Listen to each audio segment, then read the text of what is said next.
మూడో మాట ధ్యానిద్దామండి. శిలువలో నా యేసయ్య పలికిన మూడవ మాట అందరూ గమనించండి. యోహాను సువార్త 19వ అధ్యాయం 25 నుంచి 27 వచనంలో, ఆయన తల్లియు ఆయన తల్లి సహోదరియు క్లోఫా భార్య అయిన మరియయు మగ్దలేనే మరియయు యేసు శిలువ యొద్ద నిల్చుండిరి. యేసు తన తల్లి తాను ప్రేమించిన శిష్యుడు తమ దగ్గర నిల్చుండట చూచి, అమ్మా ఇదిగో నీ కుమారుడు అని తన తల్లితో చెప్పాను. తరువాత శిష్యుని చూచి, ఇదిగో నీ తల్లి అని చెప్పాను. ఆ గడియ నుండి ఆ శిష్యుడు ఆమెను తన ఇంట చేర్చుకొనెను. This is one point that still makes me think.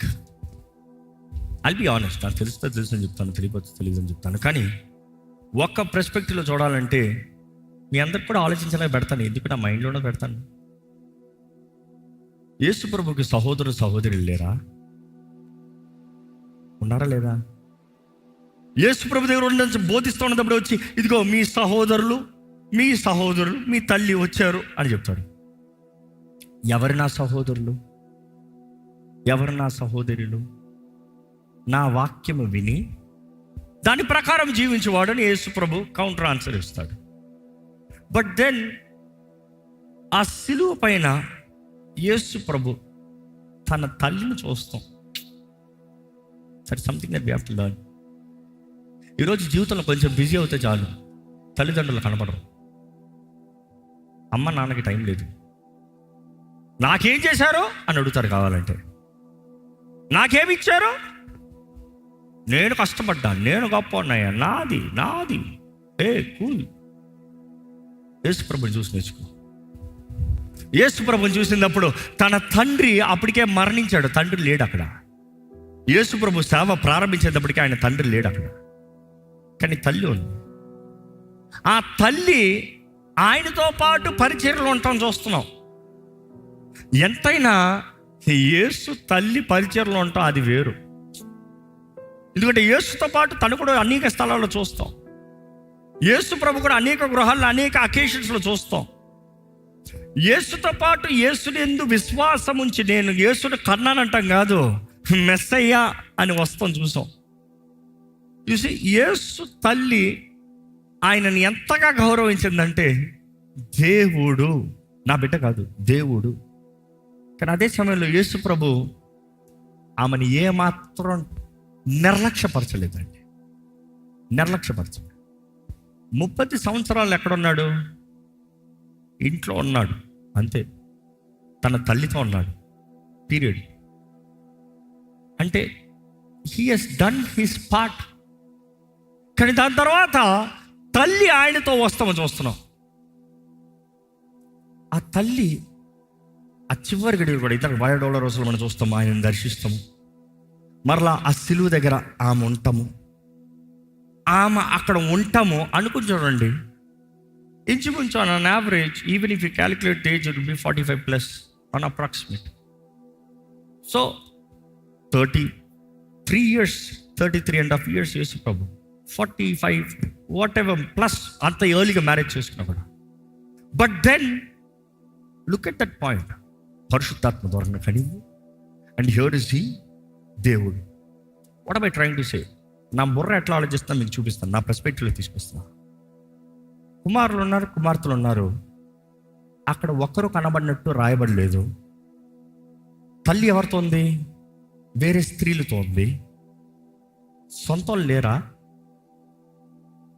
తర్వాత మనం చూస్తాము బైబిల్లో యూదా గ్రంథం, బుక్ ఆఫ్ జూడ్ రాసింది. జూడ్ ఎవరు?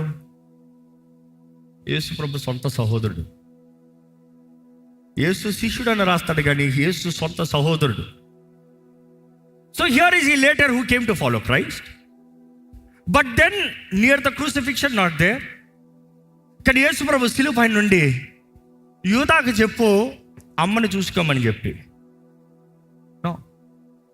యోహాను ఇదిగో నీ తల్లి, అమ్మా ఇదిగో నీ కుమారుడు.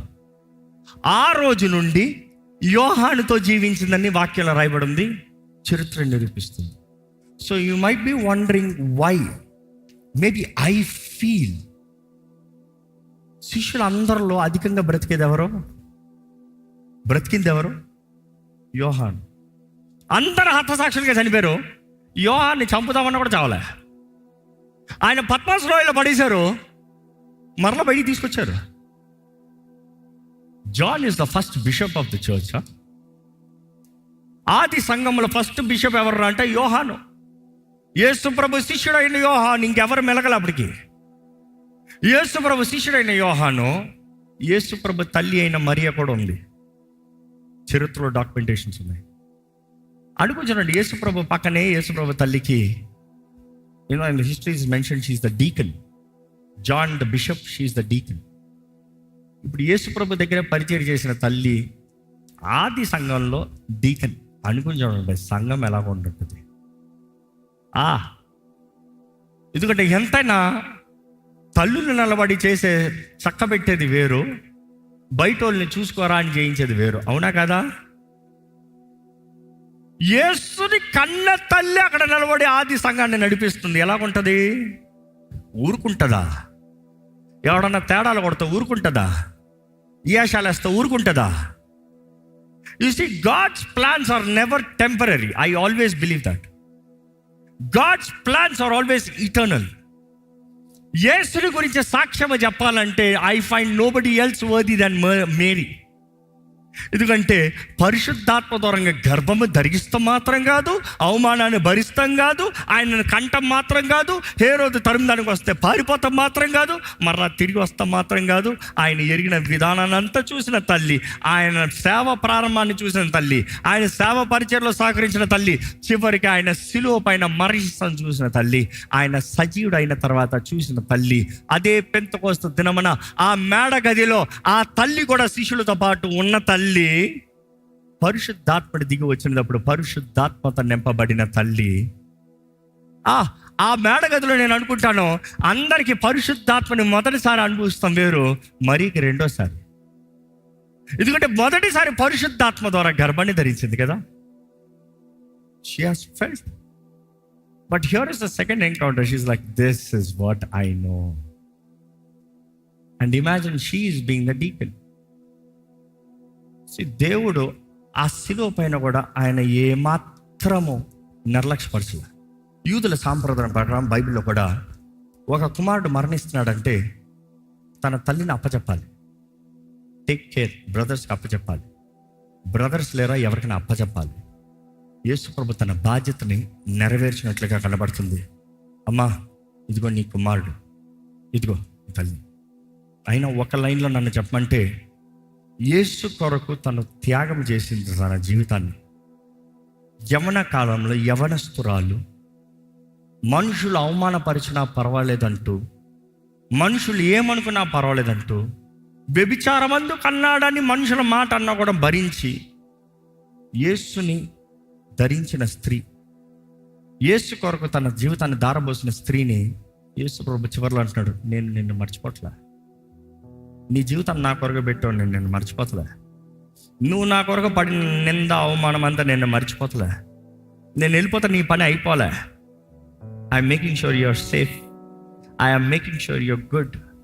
నా కొరకు నువ్వు పడిన నింద, అవమానం, బాధ ఏది వ్యర్థంగా పోదమ్మా, నేను చూసుకుంటున్నాను. You see, that is what I witness here.